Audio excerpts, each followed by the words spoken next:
Good evening all of student. Rachna education में आप सभी का स्वागत है। पिछली क्लास में हम लोगों ने पढ़ लिया शिक्षा का शाब्दिक अर्थ, शिक्षा के इम्पॉर्टेंट डेफिनेशंस।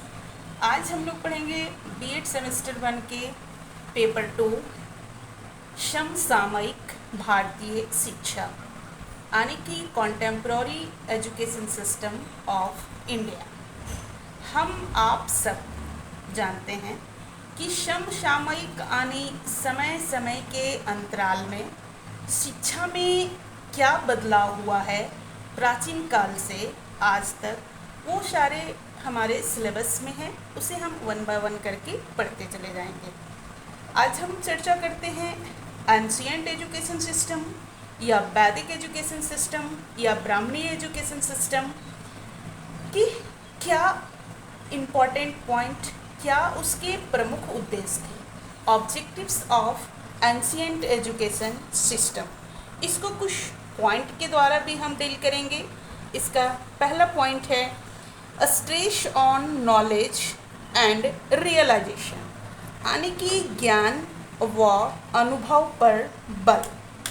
प्राचीन भारत में शिक्षा का प्रथम तथा मुख्य उद्देश्य ज्ञान और अनुभव पर बल देना था। उस समय छात्रों को मानसिक योग्यता का मापदंड उनके द्वारा प्राप्त किए जाने वाले अंक पत्र या प्रमाण पत्र नहीं थे। तब उन्हें उस स्थान पे उसकी योग्यता की पहचान विद्वत परिषद में विद्वानों के साथ शास्त्रार्थ करके दिया जाता था। यह पहला और मोस्ट इम्पॉर्टेंट ऑब्जेक्टिव्स था एंशिएंट एजुकेशन सिस्टम का। दूसरा था है प्रमोशन ऑफ सोशल एफिशिएंसी यानी कि सामाजिक कुशलता की प्राप्ति। क्या एफिशिएंसी थी उसकी सोशल के प्रति, यानी कि उस समय की शिक्षा का एक उद्देश्य छात्रों की सामाजिक कुशलता में उन्नति करना था। उस समय शिक्षा केवल बालक का मानसिक विकास ही नहीं करती थी, बल्कि उसकी सामाजिक कुशलता की अभिवृद्धि भी उसकी सहायता करती थी, ताकि वो सरलता से अपने जीवन में अपनी जीविकोपार्जन कर सके और अपने जीवन को सुलभ और सरल तरीके से जी पाए।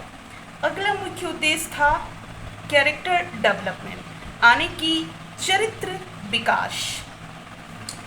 प्राचीन शिक्षा पद्धति में चरित्र विकास पे बहुत जोर दिया गया था।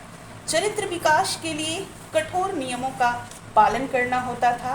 वैदिक शिक्षा में चरित्र के निर्माण में इस कार्य को संपादित करने के लिए ब्रह्मचर्य व्रत का पालन करना होता था।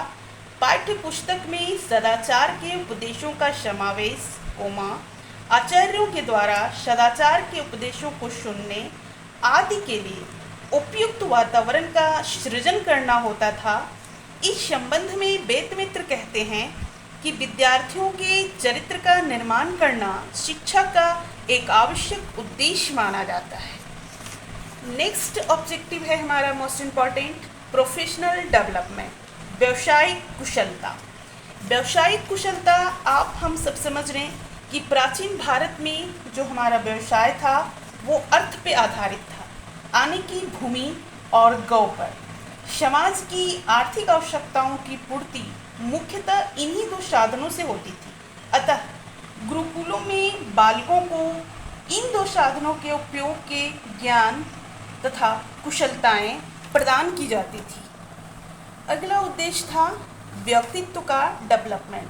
व्यक्तित्व समझ रहे हैं आप, पर्सनालिटी डेवलपमेंट। पर्सनालिटी का मीनिंग जो है वो एंशिएंट एजुकेशन सिस्टम में ब्राह्मणीय शिक्षा पद्धति का उद्देश्य उसमें शारीरिक, मानसिक, चारित्रिक, आध्यात्मिक सभी पक्षों का विकास करना था, यानी कि स्वस्थ तथा सफल शरीर का भी विकास करना था। अगला उद्देश्य था संस्कृति का संरक्षण यानी कि कंजर्वेशन ऑफ कल्चर। अपनी संस्कृति को भी बचाना था, वेदों का संरक्षण करना था, विद्यालयों, गुरुकुलों, वेदों आदि को भी बचाना था। अगला है ईश्वर भक्ति एवं धार्मिकता।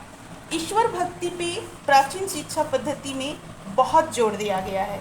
क्योंकि ईश्वर भक्ति तथा मोक्ष की प्राप्ति ही वैदिक कालीन शिक्षा पद्धति के मूल प्रयोजन थे। उनका स्वरूप आध्यात्मिक तथा धार्मिक था और धर्म के नियमों का कठोर पालन करना होता था। उन्हें इस उद्देश्य को पूरा करने के लिए विभिन्न प्रकार के नियमों, वैदिक कार्य एवं संध्या पूजन विधिवत करना था, जो एक गुरुकुल का नियम हुआ करता था। ये सारे थे हमारे most important objectives of ancient education system.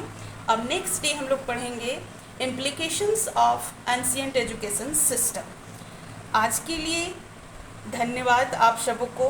आप सब चैनल को सब्सक्राइब करें, ज़्यादा से ज़्यादा शेयर करें। रचना एजुकेशन में आप सबों का नम्र निवेदन करती हूँ। Thank you all of you.